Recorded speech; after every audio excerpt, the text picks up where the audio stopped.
And now again, my successor at Open Mic Poetry and also host at Poets Aloud or Poetry Aloud? Guest fellow at Poetry Aloud. Poetry Aloud in Georgetown. Janet Kuypers.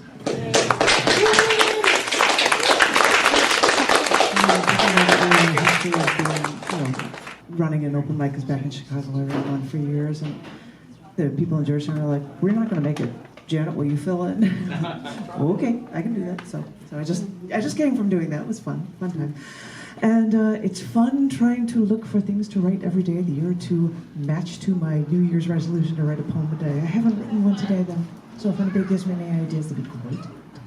But in the meantime, I wrote this poem for National Something on a Stick Day. That's actually a thing. I'm like, what? So I called this Poetry on a Stick. Because everything's better on a stick. You know, why not, right? This is what stinks about using a computer because I've got to make sure I've got my mouse right. I've always said that everything is better on a stick.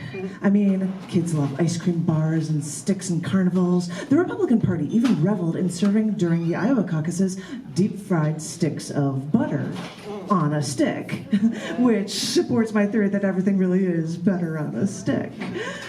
And sure, you can put every food imaginable on a stick, and toys are made of sticks or from sticks have been around forever. So why not poetry on a stick?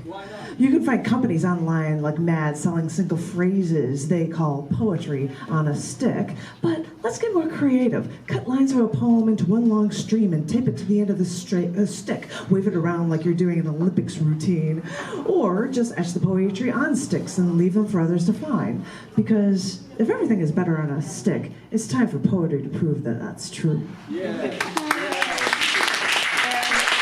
That was straight enough that I made an Instagram poem out of it, and I'll show you first. Oh, and I got my poetry on a stick for this thing, so I gotta show it to you guys. I'm like, it's like me with my stick, and I got a poem, lines on a stick off of a page, because that's poetry on a stick, right? So, why not? And yeah, my office is filled with streams of poetry like that from my crazy ideas. Why does You have one of those fans and put the poetry on it? Oh, and you can open different layers and get each phrase before you open it or something. This one, I have no idea. There was no date for this or anything, no holiday. I just wrote this poem. And it is called Queuing in Line and Shaping Your Life. Without college education, men created companies that changed the modern world.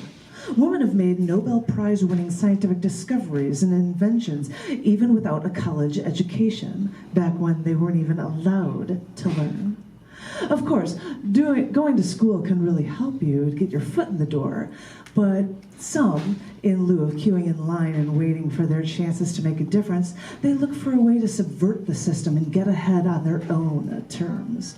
So, remember, when you see those who seem like misfits as you were growing up, or maybe even when you're an adult, don't you dare discount them as nothings.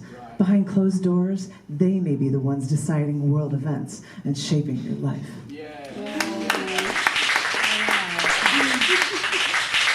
And this one is called Unchecked Electricity.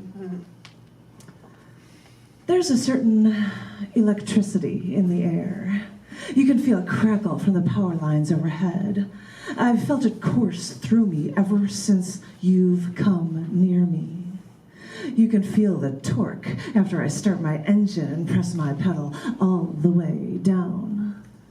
You can feel the charge between us. It's electric. It's almost something we can't control. But this is physics, so beware when we are left to our basic devices. And so, after you let it go, see what burns down after stopping the obstruction between us. This is what they get for letting our passions go unchecked.